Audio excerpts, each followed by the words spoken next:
Hello, everyone. Welcome to the Thinning of the Veil podcast. I am your host, Tia Smith, and we are all in for a treat today. I'm so excited. I've been saving this special friend experience for Halloween in particular, just because I thought it was fitting. So welcome, Rob Ferguson, to the podcast, and we're excited to have you.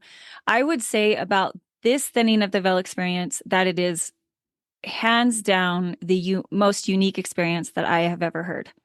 And I'm so glad that we randomly, which I don't think is randomly, happened to run into each other up at the YSA. And so I'm just going to actually tell how we first met. When I was in the YSA, I was in charge of Temple and Family History along with my husband.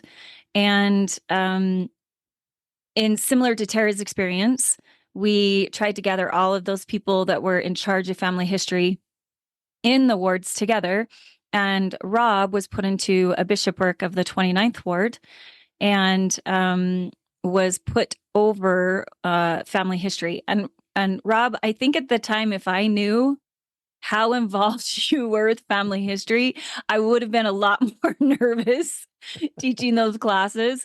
Because usually the bishopric members that get called into that generally don't know a whole lot about family history, but you were the exception to that rule. And luckily I didn't know on the front end of that, because I for sure would have been a lot more nervous about it. But Darren and I kind of would gather all of the committee members together of each ward. We would have lessons, we would have discussions, and just kind of getting the pulse, I think, of what was happening in each ward. And Rob, he was there almost every meeting. He hardly missed one. But I remember him coming up to me afterward and kind of started talking about things. I'm like, wait, this guy knows a lot more about family history than I initially thought. And I'm not quite sure. Do you remember like how we got onto the conversation about this particular experience? I think you just shared some of your own personal experiences, and it seemed to, for whatever reason, it seemed to relate somewhat to my experience. Okay. And I remember you being a little, just a teensy bit nervous about sharing your experience with me. And it was quite, yes, please. Kind of like today. Yes, kind of like today.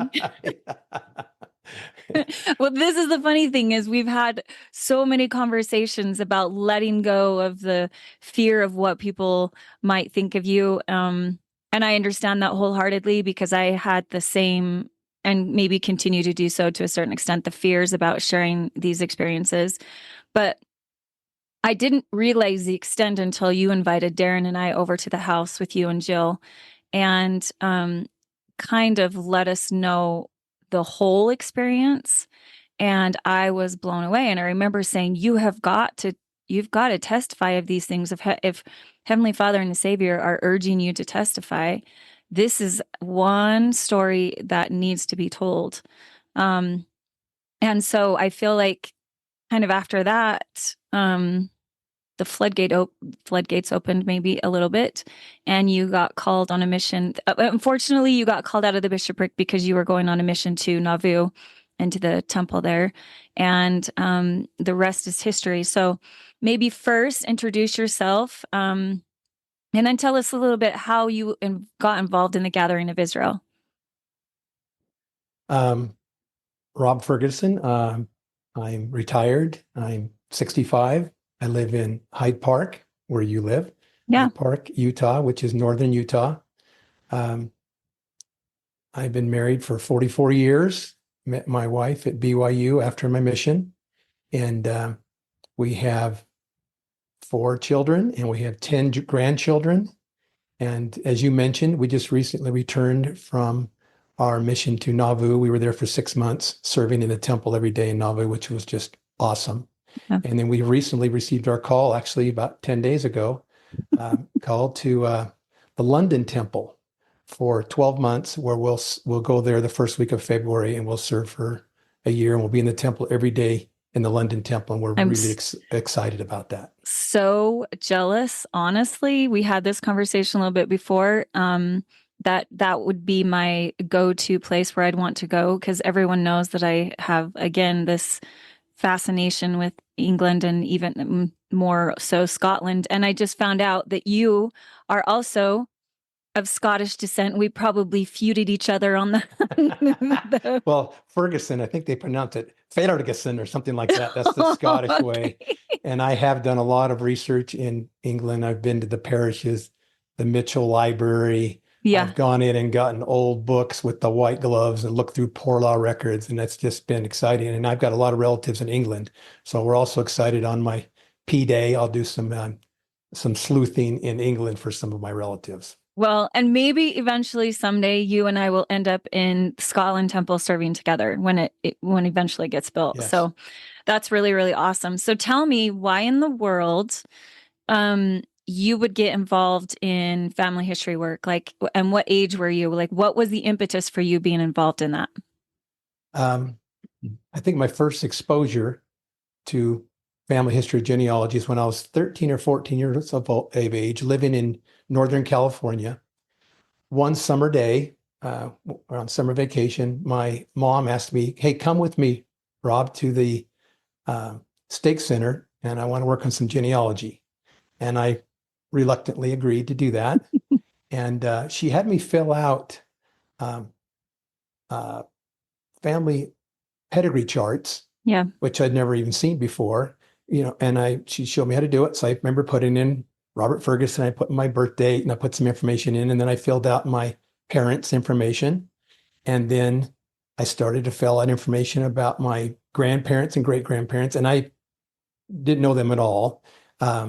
And my mom was providing me the information to write down, and they were on these legal size 3-part carbon copy, because there wasn't any, this is 50 years ago. There weren't computers back then. Right. And the top was white, the middle was yellow, and the bottom was pink. They just went right through it, and I filled them out. And I remember as I was filling out, one of my great-grandparents, her actual name was Lily Mae Richmond. I remember that. And as I was filling this out, I had this spiritual experience, and I'd never had one before, never felt anything like that before. And it was very pronounced and right in my chest, and it was unique and powerful. And I remember stopping, wondering, what is this I'm feeling? If I could go back in time, I would have asked my mom, what was I feeling? Because I didn't have any idea. Yeah. And she would have probably said, I don't know this. She probably would have said, well, Rob, that's the Holy Ghost or the Spirit of Elijah or something telling you that this is important, what we're doing here, something like that. But unfortunately, I never did that. I fast forward to now I'm 40 years old. So this is 25 years later. I've done nothing to do with family history work. Just thought that was something that older people did, and I just didn't do it. And so I got transferred. My office got transferred to downtown Salt Lake, and my office was right across the street from Temple Square. So as soon as I got there, at lunch a couple of days, I walked around Temple Square, looked at the Christus statue and the displays, and I saw everything you can see in a couple of days. And then the next day, I went to the West Gates, and there's 2 buildings outside the West Gate. There's the Pioneer Museum, and back then, 25 years ago, it was a family history center. And I thought, oh, I wonder what's in there. So I walked in those doors, and I opened the doors and looked around, and there was a desk in the front lobby with a lady sitting there, and a senior missionary couple with name tags. And then there was a glass window behind them where I could see just rows and rows of books, just lots of books everywhere, books. Yeah. And as I walked, it's really cool. And now, of course, it's all computers now. Yeah. But when I was there, it was books. And as I walked in, I had this overwhelming spiritual experience that I felt in my chest, and it was unique and powerful. And I've been on a mission. I'd done a lot of things in the church before, and I know what the Spirit feels like. But this, for some reason, was different. It was unique, a different flavor, a different color of the Spirit, whatever you want to call it, Yeah. note, whatever you want to call Yeah. it. It was unique. Right. And I immediately recognized it as what I felt as a 14-year-old boy filling out pedigree charts with my family group sheets and pedigree with my mom. It was the same, and I never felt that particular feeling except at that time. And I immediately recognized it, which I think is interesting that I could think and recognize it from something from 25 years before, but I did. And Yeah. it's powerful. So I spent the next hour walking up and down the building. They have upstairs, they have all these microfilm metal things you pull out. There's microfilms in it. And I just went all around there, and the feeling never left me. And so I thought, I thought the next day at lunch, I'm going to do that again. So I went back again, and sure enough, the same thing happened. Same thing. Well, I actually, because of that, spent the next 2 or 3 years, as much as I could, maybe 5 or 10 hours a week at that Family History Center during lunch or after work. Wow. I'm not saying I felt the Spirit every time, but I did on occasion. Yeah. And I guess I caught the family history bug. I became very involved and learned a lot about family history, genealogy. I had a cousin I ran into, and then I worked with my sister Diane in California. I would find records, and then we would jointly do the temple work for these people as I entered them into family search and did a lot of. So that's the temple work. That's where I kind of got my start from that experience.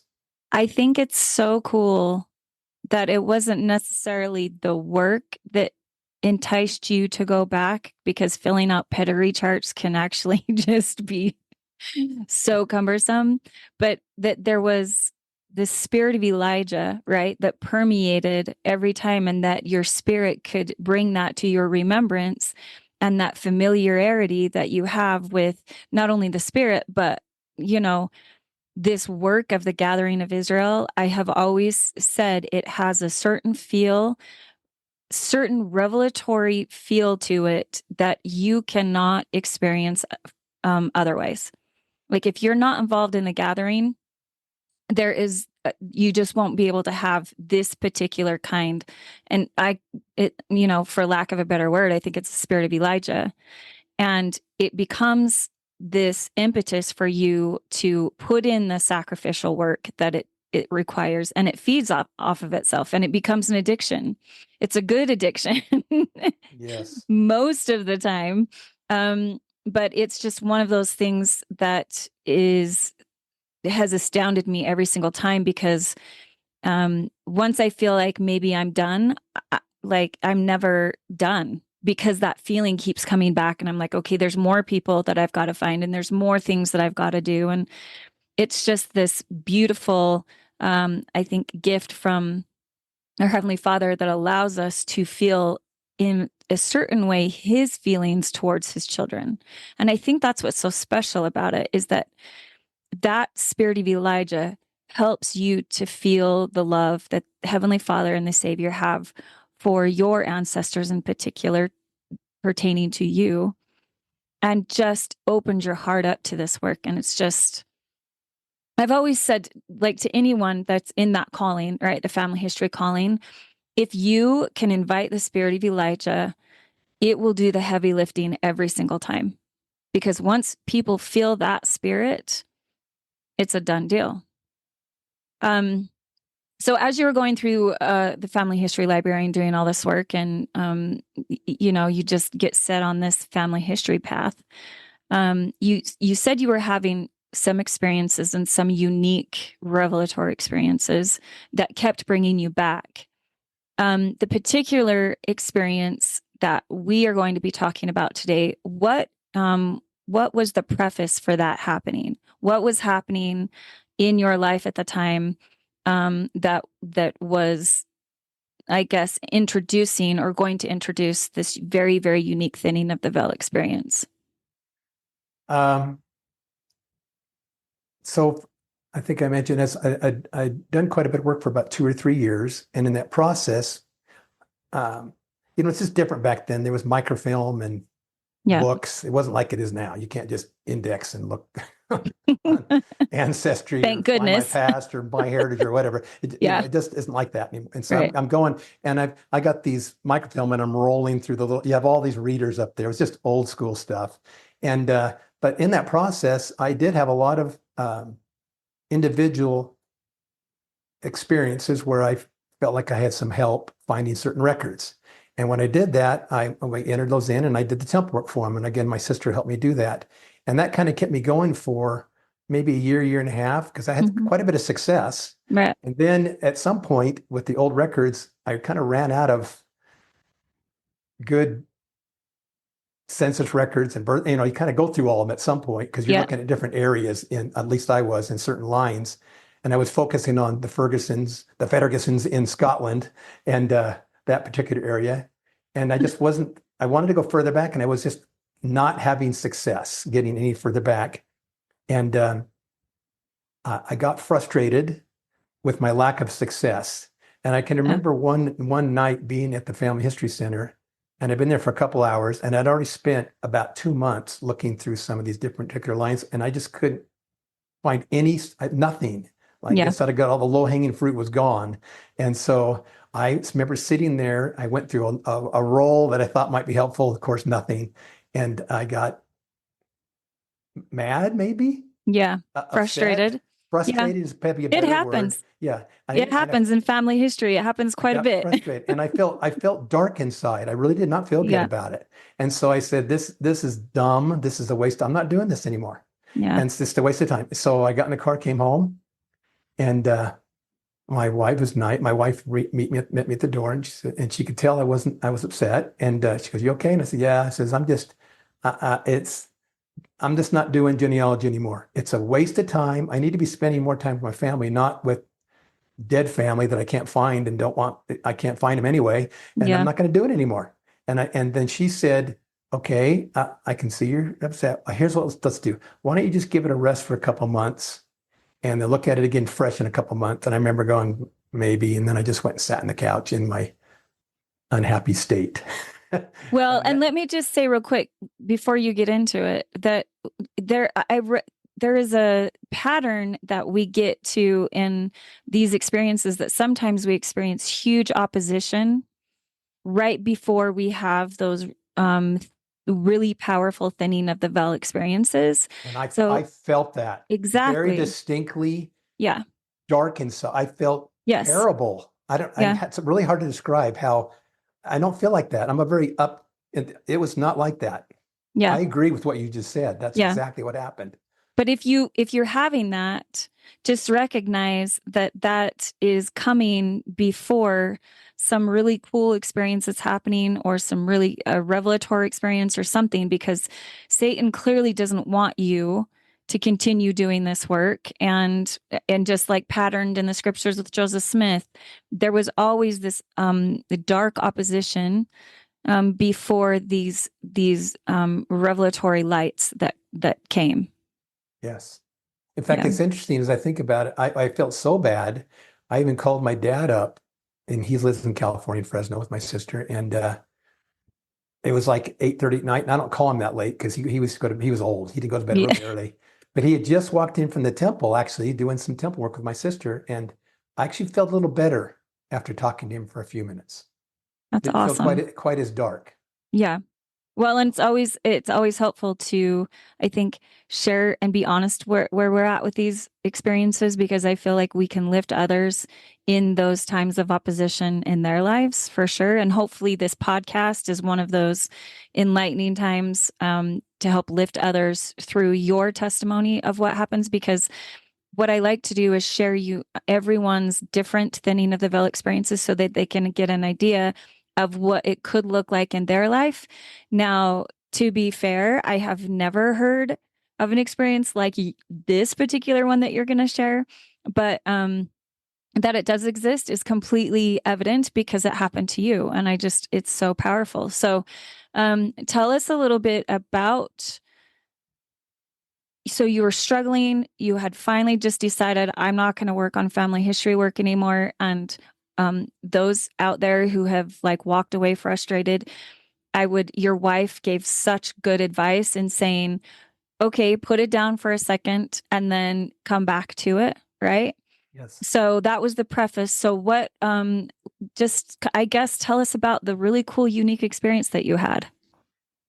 So, now it's about 10 o'clock. Everybody's gone to bed. Jill had gone to sleep. She's gone to bed. And I went into my bathroom, into my closet, and I said my prayers. I don't remember anything special I said. Yeah. But as I got up, I had this unique, again, different, unique spiritual feeling that totally enveloped me. Different though. It came up, it started at my knees and went up my body, up my arms, up into my head. And uh, it was more electric. And I've never felt anything like that. And actually, I've never felt anything like that since. It was like a one-time deal. And but I was like, what is going on? And then I got up and I remember it was so sensitive, I could barely touch my face. And the top of my head was the most sensitive. And I remember looking in the mirror going, what is going on? And I did that for like 5 minutes and it just wouldn't go away. It was powerful. And I remember thinking, am I getting sick? It was like the goosebumps, Yeah. hair standing on end, electric thing. Yeah. And I don't know. But I didn't feel sick. And so I went to bed. Yeah. And I laid in bed and it still kept going on for like 5 minutes. And as I laid there, I heard in my mind, I heard two words. I heard, I tried. I tried. I kept hearing it. It was going over and over again. I tried. And then I heard some more words. I tried to live a good life. I tried to do what's right. And I heard that and it kept repeating because it was really hard to understand when I first heard the words. It's like they were rolling or floating in my mind. And I wasn't hearing it with my ears. I was hearing it with my mind. And I've never experienced anything like that before. Yeah. Hearing these words. I tried to live a good life. I tried to do what's right. I taught my children values to stand for truth and light. I searched the world for all my life and waited patiently to find the gospel blessings meant to be. And I heard that.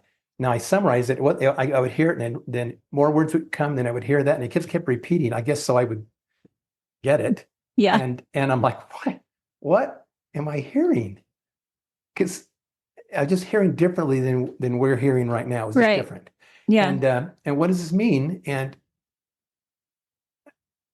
the spiritual feeling I have was just it was just so strong, especially on my head. Yeah. And then I heard more words came to my mind. I witnessed the restoration, the Father and the Son. I watched dear brother Joseph kneel down upon the ground.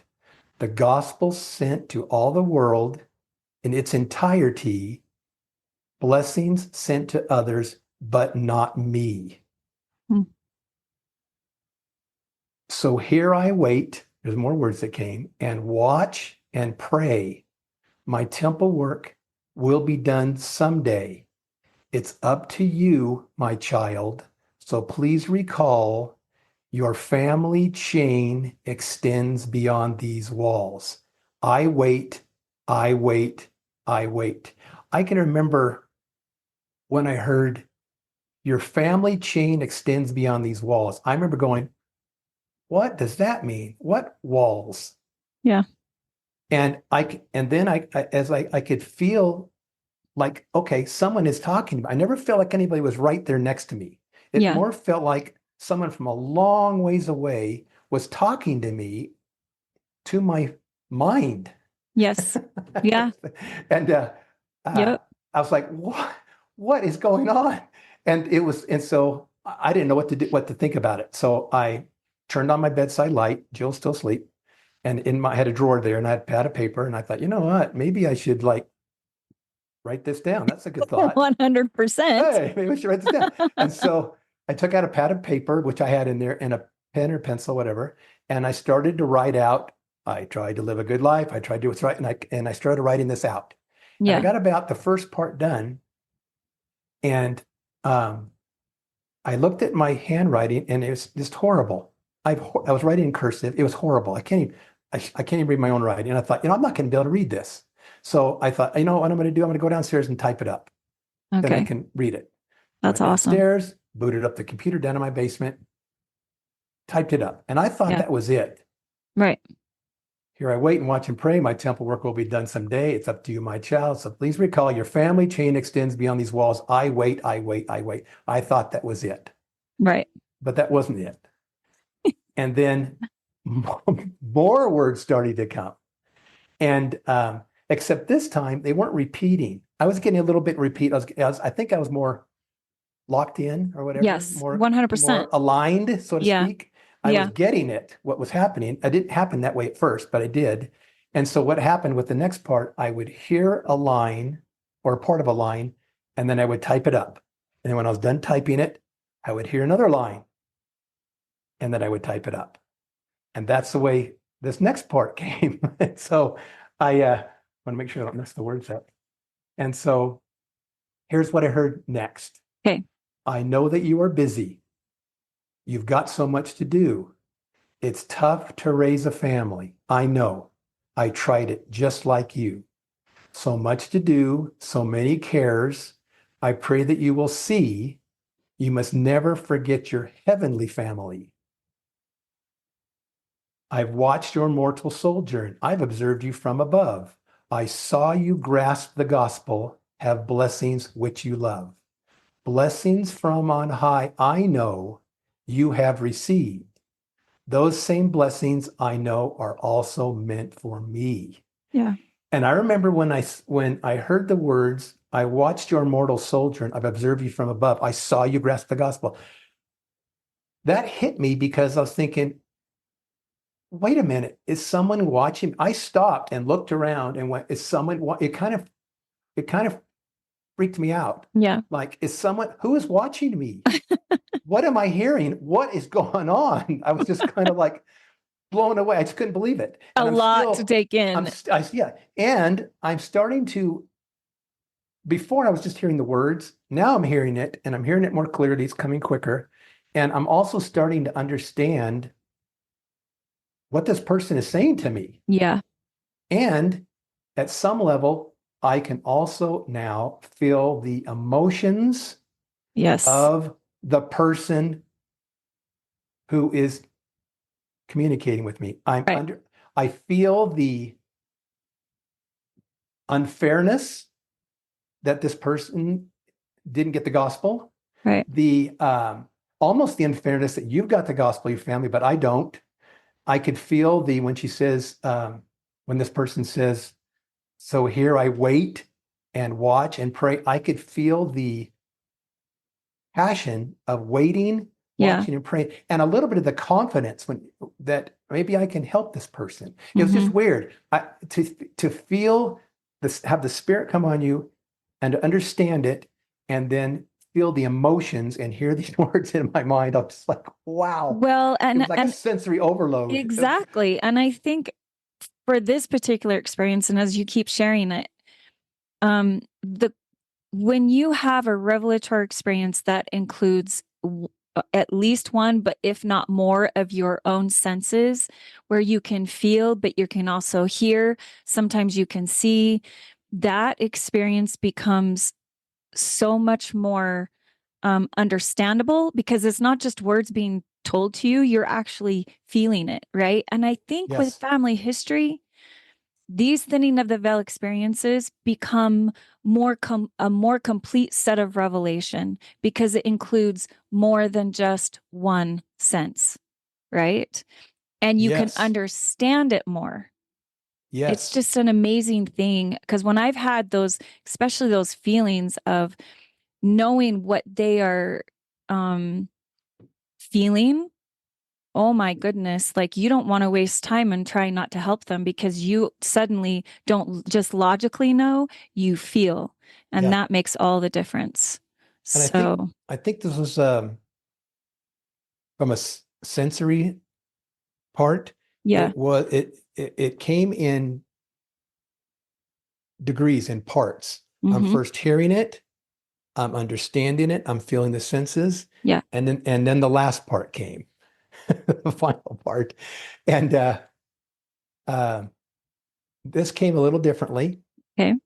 It came faster. I guess I was tuned into the frequency, or I was Exactly. aligned. It came fast. Yeah. And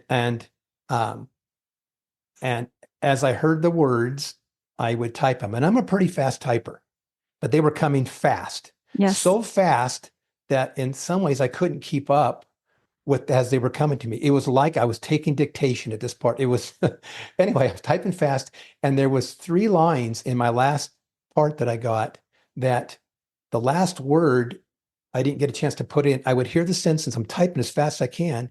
There's still a word to be typed, and then the next line's coming. So I just left that word because I didn't want to lose the next line. Right. And then the next morning I got up, there was 3 lines that had 3 words that I didn't have a chance to plug them in, and I plugged them in the next morning. I could still hear it.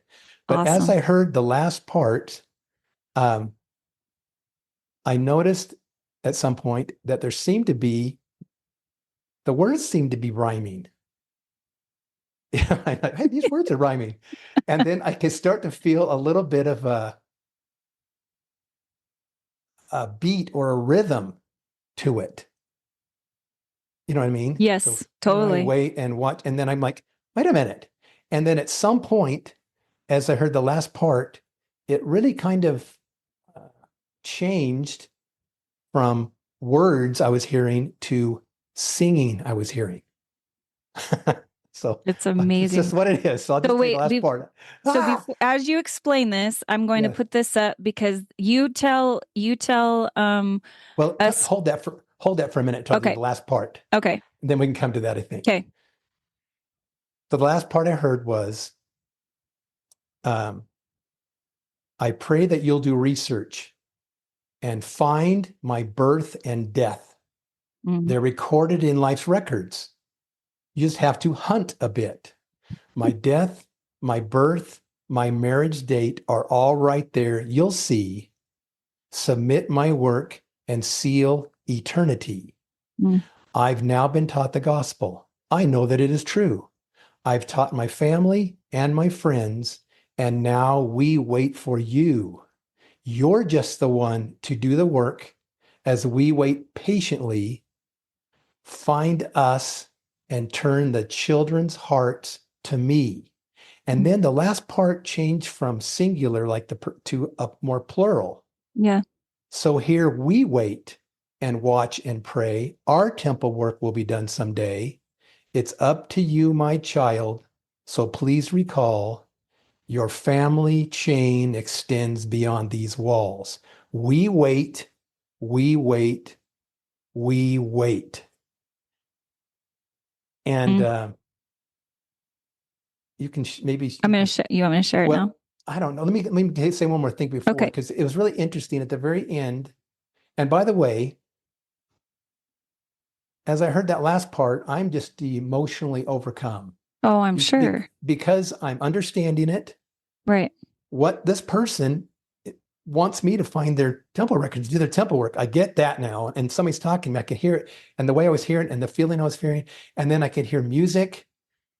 And then I actually started to cry. Yeah. And which it's just what I did. I don't cry that much, but I was crying here. And try to type when you're crying and you're hearing all this stuff, this sensory overload. It was amazing. And when I heard the last words, we wait, we wait, we wait, it was like someone turned the power switch off. It was abrupt. Yes. The spiritual feeling I had completely stopped. Yes. The words stopped, like somebody just shut a door. It stopped. And I sat there. The only light was like the light from the computer that was still on. And I sat there going, what just happened? And it was very draining to me physically. So I just didn't know what to do. So I sat there and I was just like, oh my gosh. And so I just was wasted. So I went upstairs and I went to sleep. Like I just fell right asleep. Yeah. The next morning I got up and printed out my 1-page thing I typed up and typed in the names of the last few words that I couldn't. It was so fast. I typed those few words in. Yeah. And then, but I could still hear it. I could hear echoing the music. I could hear the words in my mind. Yeah. But not my ears. I know. And it was, you have self-talk. At least I do. You lay in bed at night and you think, okay, I've got to go make sure I go to the bank and I got to send that email and go pick up a Mm-hmm. prescription or whatever. That's your mind talking to yourself. This was not like that. Right. I was hearing somebody else talk to my mind, and it was really weird. And Well, so, Rob, but yes, that's the pattern, right? The Lord can speak to you in a lot of different ways, but I think we don't talk about this revelatory way very much, and we need to do it more often, because when we're hearing the voice of the Lord, most of the time when we're talking about hearing, we're hearing through words coming to our minds. It's not an actual audible sound, right? yes. So revelation, if it is not only coming from your ancestors from above, then 100% the Lord can speak revelatory experiences through words. And all you need to do is be willing to quote unquote hear them, record them, and then the Lord will give you more. And you know when it's done because the words stop, right? Exactly. And that's And the how spiritual feeling stopped. exactly. Everything shut. Everything just shuts down. The power switch gets Yeah. flipped. Yeah. And you do get exhausted, but Yeah. that's also a pattern in the scriptures.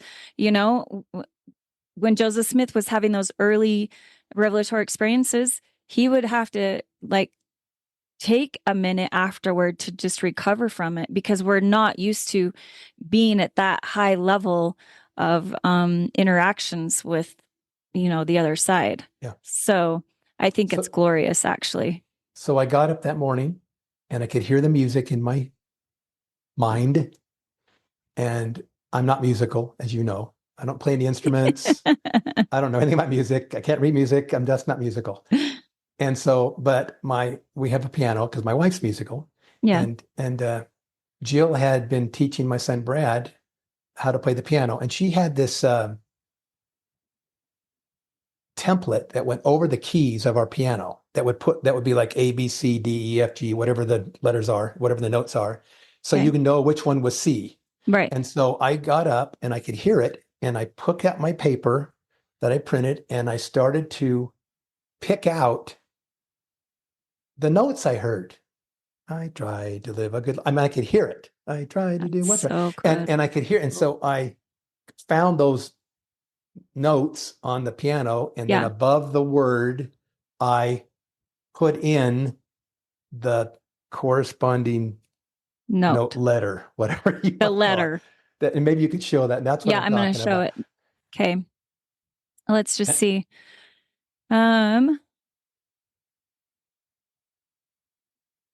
Okay. So this paper, which is really amazing that I still have this,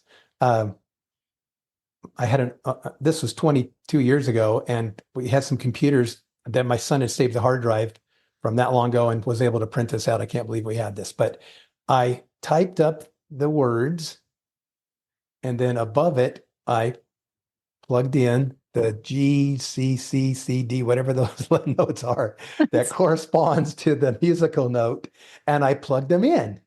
And I was plugging those in. My wife got up, and I'm on the piano, and I got my paper. I only had a few notes putting in there in pencil, of course. I went back later on and typed in the words because I just had pencils when I did with pencil or pen. But she goes, "What are you doing?" I said, Nothing," because I didn't know what to. I didn't know what to say because it was still kind of so weird, and I didn't know what to even say to her. And I said I didn't want to talk about it either. And so she went and started making breakfast, and I spent the next 10 minutes, and I'm plugging it out. And she comes back in about 10 minutes later, and she goes, "No, really, Rob, what are you doing?" Yeah. And I said, okay, I had this thing happen last night. You're not going to believe it. So I told her what had happened.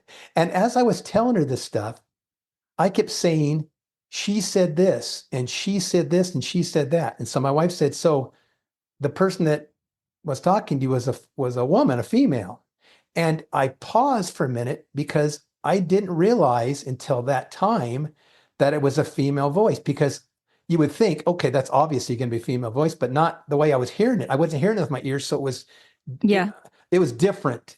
And so, but after I said that, I said, wait a minute. I thought about it. I said, yeah, actually, yeah, it was a female voice, which I thought was kind of interesting. You know what I mean? That I didn't know that till then. Well, the revelatory experience continued right? As you're learning, now you're typing the song in. Yeah. And I'm The hearing Lord, it, exactly. hearing And the the whole, Lord yeah. is revealing more to you that in the time you were just focused on getting the words down. Yeah. But that's the graciousness of the Lord, that in this whole revelatory process, he gives you the words, and then he gives you the tune, and then he gives you the corresponding keys, then he gives you the who is speaking to you, or I guess that she's a female, Yeah. right? Yeah.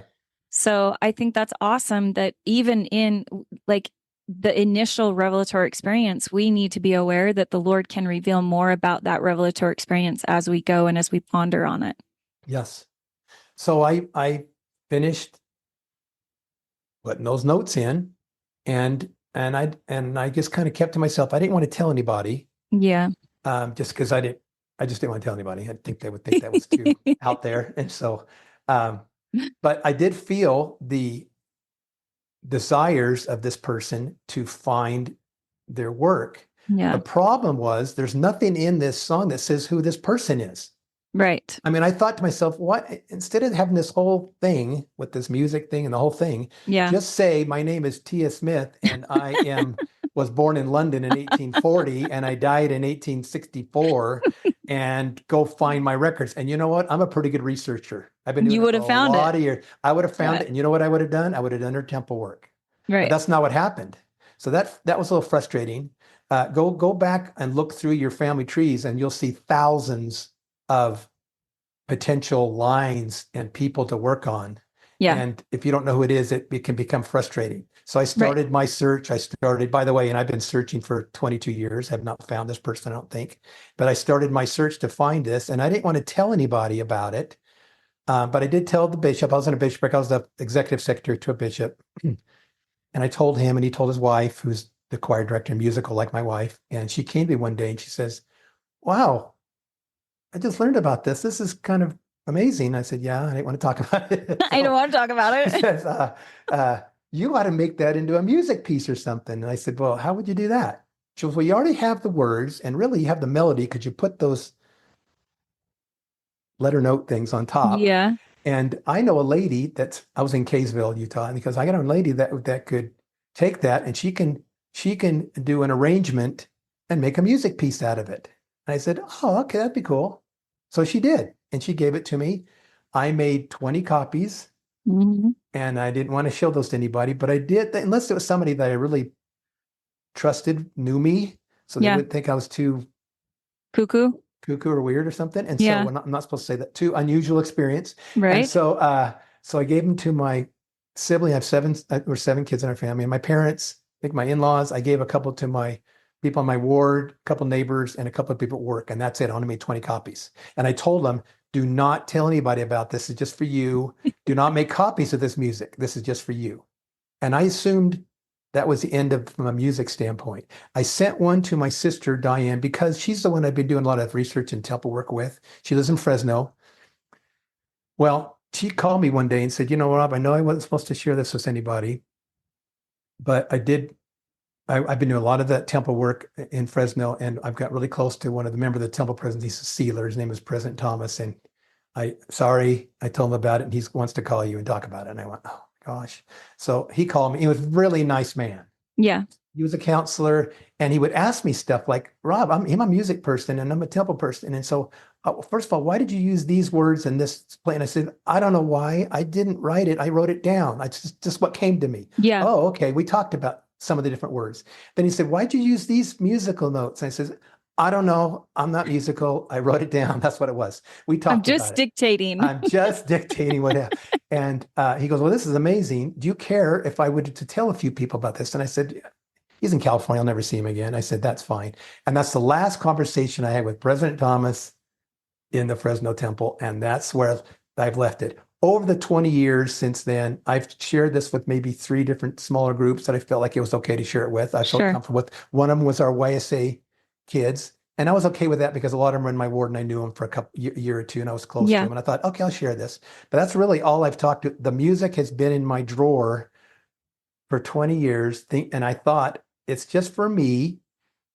to find this person because, and by the way, I've had success finding people. I have found over the 20 years, I'll bet I found over 200 relatives of mine as I've searched for this particular one.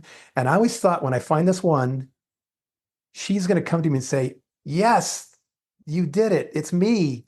But I don't know if she's going to high five, but she would do something in my head or something, slap me. But it hasn't happened. And maybe I found her and she just didn't tell me yet. But because of that, and I thought, well, maybe that's why I had this experience. Maybe if I would have just had the name, I would have just found the one person. That's it. But because of that, I found 200 relatives and I've done the work for them.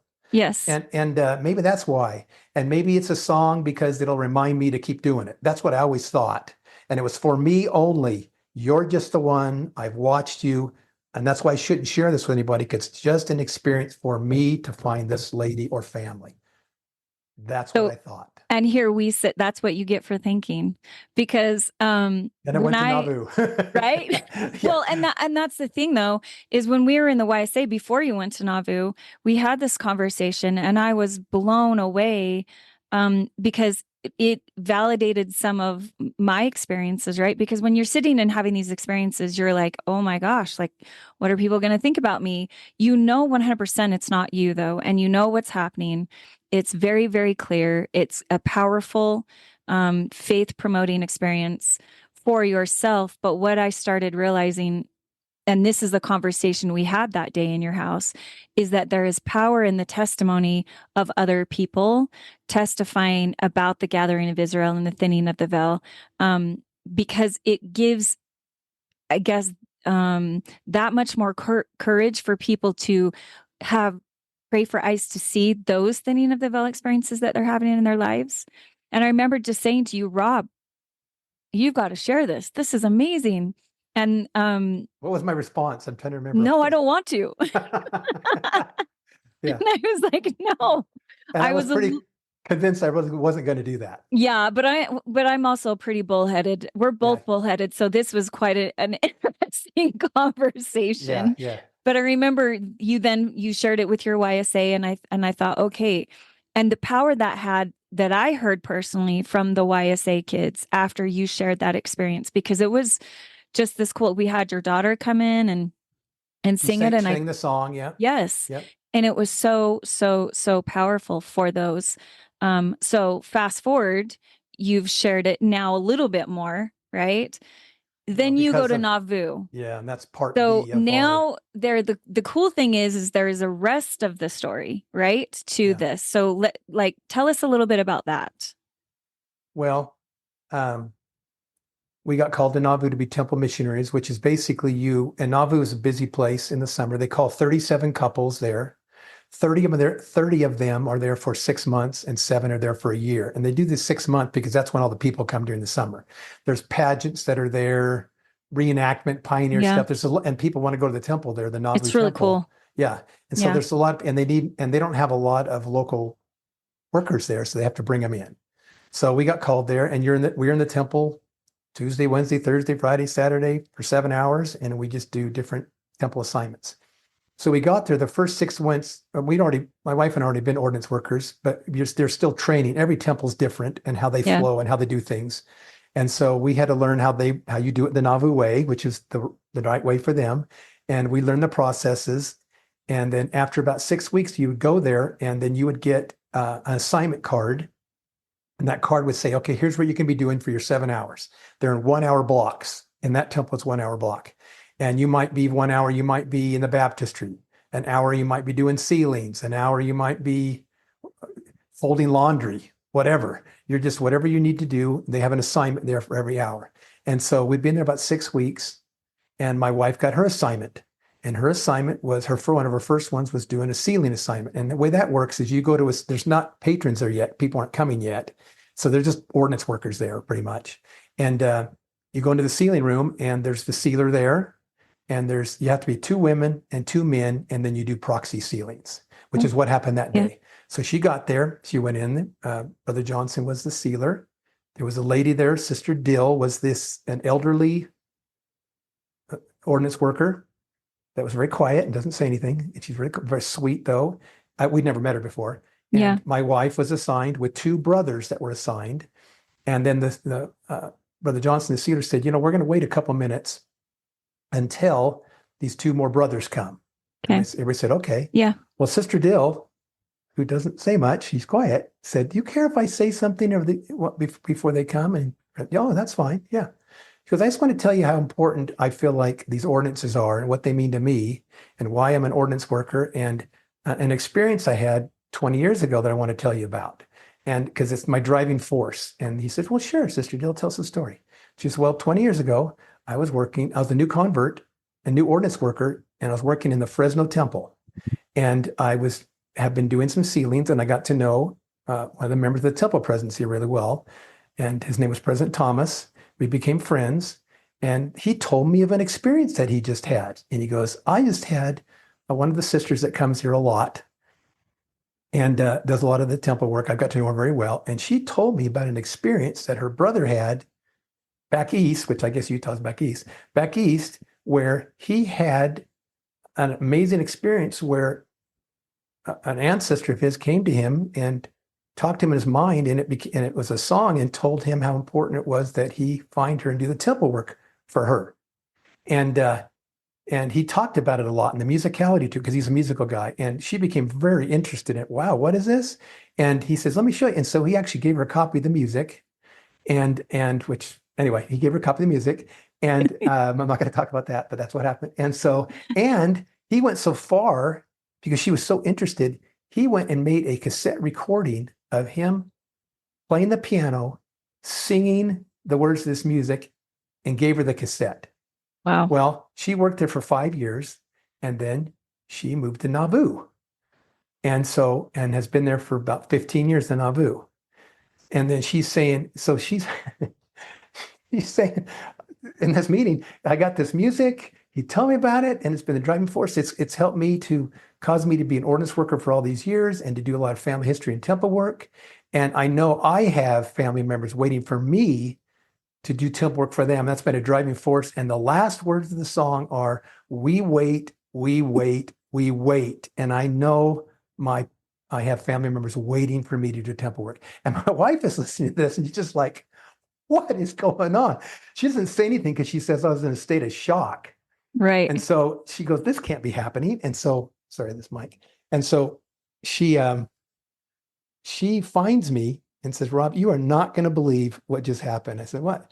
Well, first of all, she says, Rob, come over here. And I said, no, I got to go to my assignment. No, she goes, you get over here right now. So I came over. Listen to me. You listen to me. And so she's in a nice way because she's sweet. And right. So in a sweet way. And so she said, she goes, there is a lady. I just got through a sealing session, and there's a lady in that sealing session, Sister Deal, who's an elder lady, and she has a copy of your song. I said, no, she doesn't. There's 20 copies. I know where all of them are. Well, she's got one, and she just told the experience, how she got it 20 years ago, and she's brought it to her to Fresno. She has a cassette recording from President Thomas recording this. And I'm like, what? And so I found the sealer, Brother Johnson, and we found out where she was. She was down in her next assignment, which was folding laundry. So we went down to folding laundry, and he introduced me. Hey, Sister Dill, this is Brother Ferguson. I want to introduce you to you. She goes, oh, hi, Brother Ferguson. And I said, can we talk to you for a minute? And she goes, yeah. Do you think she's in trouble? That's what she said. And so we went down, that's down in the basement, went by the baptistry to a confirmation room, and when she was there. And I said, Sister Dill, so can you tell me, you just told my wife was in the session with you. Did you tell me about you just told her about a musical experience you had, that you got this sheet music. Can you talk about it? And she said, yeah. So she just briefly told me about it. And I said, well, the reason I say that, because I'm the one that wrote that music. And she pauses, and she looks at me, and I had those white name badge with her name on it. She goes, Robert Ferguson. You, and she looks at me, you wrote that music? I said, yeah. And she starts crying. Oh. And she says, can I hug you? And I said, yeah. And she goes, I can't believe I'm hugging you. And so she gives me a big hug. Later on, a few days later, we were able to talk to her more. She brought the cassette tape, which we had a hard time playing. It was so old. But, and we talked about it for a while. And I remember thinking, how is it possible that I could have given that sheet music to my sister? She gave it to President Thomas. He gave it to this new ordinance worker. She kept it for 20 years, moved to Nauvoo. We got called to Nauvoo. there's 100 sister ordinance workers. And the one assignment that my wife has assigned to her is the time that she decides she's going to share that experience. Well, it's The astronomically probability impossible. is Exactly. not possible, but that's what Yes. happened. Yeah. So she because she's local and our temple president, she's local president, church was the temple president. She told him about it, and then he talked to me, and we talked about it. And right at the end of our mission, he decided we were going to have a fireside, and I shared that experience, my original experience. I shared the experience with Sister Dale, and my daughter flew out and she sang that song to the workers. And that also made me think, wait a minute, maybe this could help some people. Right. Maybe it's not about me. No. All about me. No. Yeah. And then when I got home, you called me and said, hey, Yeah. would you want to do this thing? So that's kind of how we got to Where we are today. where we are. You I probably know, took too much time telling the story, but that's no, it's a long story. it's been perfect because I've watched this progression from having this experience and recognizing that it was sacred, but also unsure about how people were going to accept it and react to it. And I love that the Lord didn't stop teaching you through the years about the power of the experience, and that unbeknownst to you, someone that it had been shared to was really drawn to this work and drawn into the church and stayed into the church because of your Yeah. experience and your And did testimony. so much temple work and families because of that experience. Exactly. And you wonder what, for me, if you have a sacred experience, for the most part, I try to kind of keep it to myself because Yeah. I don't know what you're supposed to share and what you're not supposed to share. You know what I mean? What's right Yeah. to share Yeah. and what's not right to, I don't know. But as I progressed, I feel, and plus, but the bad part of me, I guess, says I don't want to share it because then people think I'm weird or something. And I don't want to do that either. You know what I mean? And so you're balancing that too. You know what I mean? Oh, I know. I'm So- balancing that on a whole So, put me in a bigger rubber room scale or than something. Anyway, yeah. than I ever thought. But what I love about that is the Lord is never finished with teaching you from these experiences. And I think that when it's time to share. I have some things that I've had experience with that I haven't been told to share yet. And so I keep those, and they still stay sacred as you share them, especially when the Lord says you need to share them. And how the Lord not only said, okay, you had this experience 20, 30 years ago or whatever, right? Then it comes back around to you 30 years later from a complete stranger, that God says, this isn't, like you said, this isn't about you. This is about testimony of the power of the gathering and of his love for his children on the other side of the veil, and the lengths that he will go to help all of us, including testifying to others about this gathering and about the reality of revelatory experiences through the thinning of the veil. And I think there's also timing 100% involved in this as I think about it. Yeah. I mean, it's interesting. There must be some master plan of a chessboard with 5 different levels because it's funny. It's a 20-year span from one thing Right. to the other, but it came together. And I just think, wow, who planned this out? This is amazing. And that's the beautiful, beautiful part of it, is that there is a master planner who knows all from the beginning to the end. And he weaves this beautiful tapestry of people coming in out of your life, because I never would have had or known about this experience. And it's affected my life as well, had I not been in that YSA situation. And you weren't even supposed to be in the YSA situation. You were supposed to be on a mission, right? Palmyra. Yeah, in Palmyra. Yeah. And because of COVID, it got canceled. Yeah. Exactly. And so you got put into this bishopric, and we just crossed paths just briefly. If you think about it, the amount of time that our paths crossed, it was brief, but it was long enough for us to be able to, by the Spirit, be able to know that the testifying of my experiences to you and your experiences to me then can be multiplied. And here we sit. Yep. People are watching this on a global basis.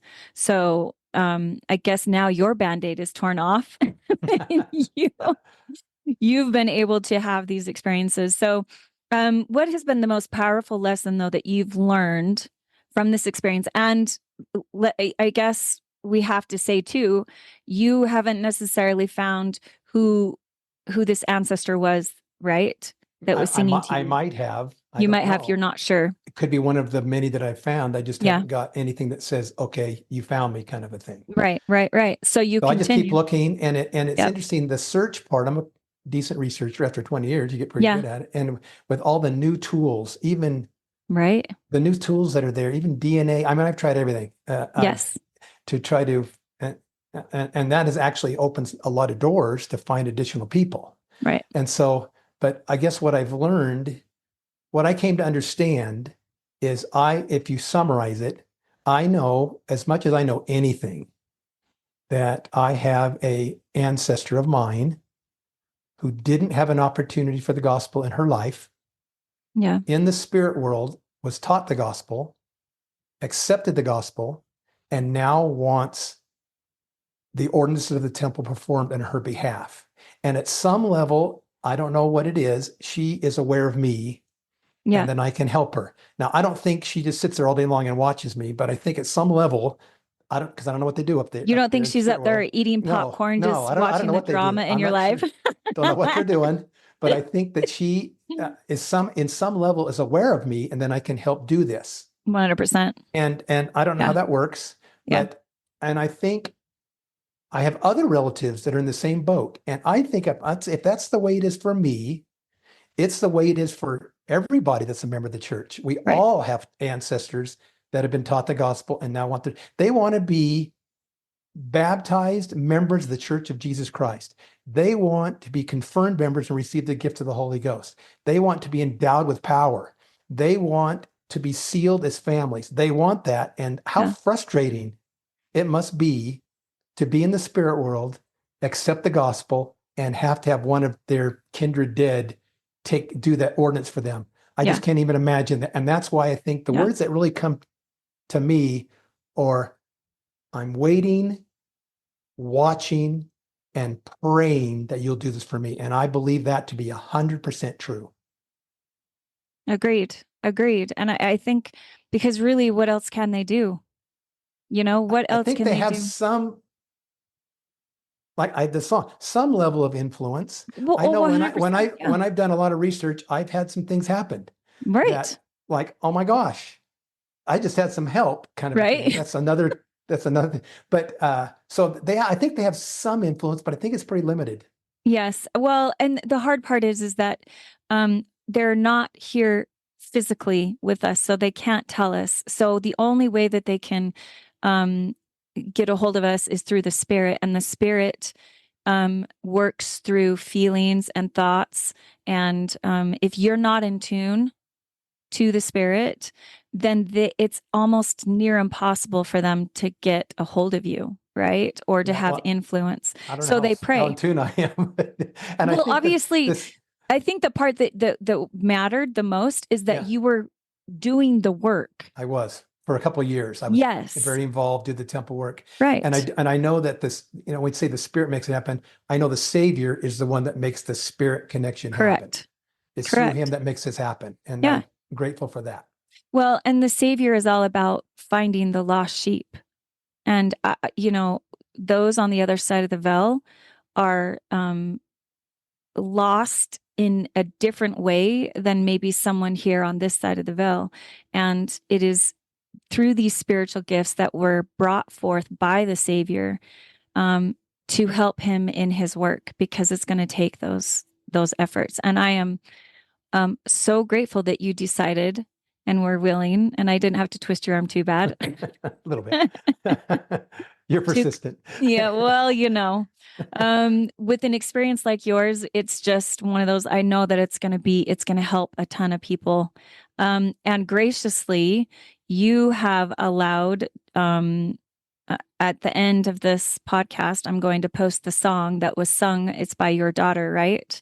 Yeah, when we did that fireside, so the recording's not great. It's just from I I should have her re-record it, but I haven't. It's Yeah. just from an iPhone recording her singing that song. The Okay. the people I work with in Nauvoo, all those temple workers, they asked if they could have a copy of the music and could have a copy of the music singing. So Yeah. we just put that on a ANCESTOR'SPLEA.com, and and all it's on there is the sheet music and the just a 5-minute recording of my daughter singing it. So if people go to ANCESTOR'SPLEA.com. So I think it's one word. It's just, you'll find a little, you have to download it, I think. It's just the music, Okay. the sheet music, whatever. Yeah. So you can download the sheet music. And So there's a thing you push, and that's her singing it. okay. So we'll play it at the end, but you can also go to ANCESTOR'SPLEA.com and listen to it there and download the sheet music if you Yeah, if you want it, you can have it. If you want it, you can have it. And all you temple and family history consultants out there, if you want to do a sacrament meeting that is about family history, this song just it So I don't know, 'cause captures it's not like official church music, so I don't know in a sacrament meeting. I'm not sure how that works. Well, I guess Maybe that's for them to Fifth talk Sunday. with their bishop, Yeah, right? that's right. Yeah. Or a fireside or a fireside, whatever, right? Yeah. But I think it just captures what I love about it is it captures the experience of our ancestors on the other side of the veil and their plight, and their desires for us to maybe not focus so much on what we think is important in our life and really turn to the Savior and to be willing to do his work, be willing to sacrifice, be willing to go to the temple. And I would definitely say for those people listening, if you haven't had, you think a thinning of the veil experience, this one it is extraordinary on so many levels. But there are those thinning of the veil experiences happening all the time. And if you don't feel like you're having them, again, ask for eyes to see and ears to hear how the Lord is really, because for you, it didn't start out that way. You had pre-revelatory experiences, right? Pre-thinning of the veil experiences through help with research and those Elijah type feelings with your mom. You were having those consistently, and they were kind of maybe building on one another. Yes. So that when you had this experience, you didn't just excuse it away. I mean, maybe tempted to a little bit in the beginning, but you didn't, and you wrote it down, which is so crucial, right? Because had you not written it down, you probably wouldn't have been able to remember. Yeah, I think some of the words I've had to go back several times. Was it this or this? Over time, you kind of don't get. Well, it's an you start impetus. to lose it a little bit. So. Yes, and when you're writing, that's it. It seems like when you're writing, you receive more. It's in the act of writing that more of it comes until again you knew that it was done. Yeah. So I appreciate you sharing this experience, and I appreciate that I recognize that it's a difficult thing to do, and thank you for doing hard things, and I think it's going to help a lot of people in their life. And I wish I could just get into your suitcase and go with you to London. Well, I thank you. I think this has been good for me. I feel like some sense of relief. Good. That I can share it and I don't have to hide it anymore. I feel good about that. So thank you for that. You're welcome. And I feel come to London when you come to London. Okay. Visit us next year. Hey, I will. You don't have to tell me twice. I'm grateful for your testimony too, and I'm grateful for Jill and her encouragement because she's always been in that background, encouraging you to share it, right? And she was the one in the temple part of it. Met with Sister Dill, and it's just been so interwoven. cool. It's just cool, yeah. Oh, the Lord is just awesome in helping us with this gathering and in bearing testimony of this gathering. And I pray, brothers and sisters, that as you have listened to this podcast with Rob and as you've heard his experience, that you can be prompted to start asking who needs help on the other side of the veil, and then watch and wait for those experiences to come. and make sure that you're recording them. And again, if you're having these experiences, reach out to me at tia@thinningoftheveil.com. And we'll just, or if you know my cell phone number, you can just text it to me. It's a little bit easier. In fact, I had a friend of mine just reach out and had a really cool experience last night, and I'll be sharing that in future podcasts. So thank you, Mr. Rob. And we are just so grateful that you joined us and wish you all the best and more revelatory experiences in the London Temple. So Thank you. thank you, my friend, and stay tuned, friends, for after. I will post the song, and you can give a listen, and make sure you go to ANCESTOR'SPLEA.com, and then you can have all the access that you want to it as well. So thank you, and we'll talk to you soon. I'm sure we'll see you before you go. So thank you, Rob. All right. Thanks so much. See you later, my friends. Right, we'll Goodbye. Okay, bye. As I promised, my friends, I am going to post the song. I hope you have a very spirit-filled, revelatory-filled week. And if this story doesn't encourage you to ask for Thinning of the Veil experiences, I don't know what more can be done about that. But hopefully you've enjoyed it. And again, we say thanks to Rob and his wife, Jill, for allowing us to be a part of their journey. And we will see you next week, my friends. Bye.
Now and taught the gospel. I know that it is true. I taught my children and my friends, and now we wait for you. You're just the one to do the work. As we wait patiently, find us and turn the children's hearts to me. So here we wait and watch and pray.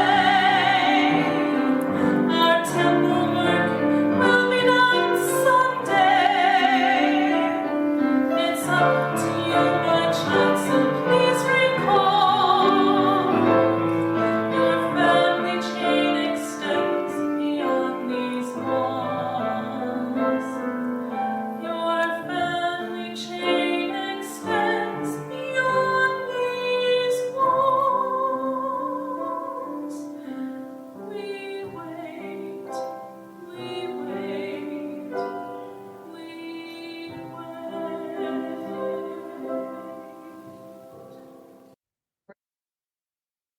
Hello, friends. I'm coming to you at the end of this podcast because since we have filmed this podcast, Rob called me and let me know there's some things happening with the song that are super duper cool and quite miraculous, if I might say so myself. There is an awesome, talented musician called Becca Sorensen who, through a series of, non-coincidences, came across Rob and this song and they've collaborated and are making it even more awesome than it already is. So stay tuned for that coming in the next, I don't know, weeks. And you will be one of the first people to hear about that song when it comes out and its updated version. I've heard there's some cool things. I've actually heard a couple demos and I'm super duper excited about it. Let's just say I cried my eyes out when I was listening to it. I'm grateful to be a part of this miracle. I've included a little short clip from Becca Sorensen at the end of this podcast right after this, so you can kind of get a sneak peek of what's going on. So be sure to keep checking back in. Go check Becca Sorensen out, and her Instagram handle is in the description of this video. And because she's not only, this isn't her first project, she has done this several times around, and she is super talented, and I believe super inspired, because what she did with this song was truly remarkable. So check back, my friends. Go check out her amazing musical talents. And hopefully you way enjoyed this podcast, because I know I did. So we'll talk to you later. Bye. What if a loved one really could send a message from beyond the veil? Or even a song?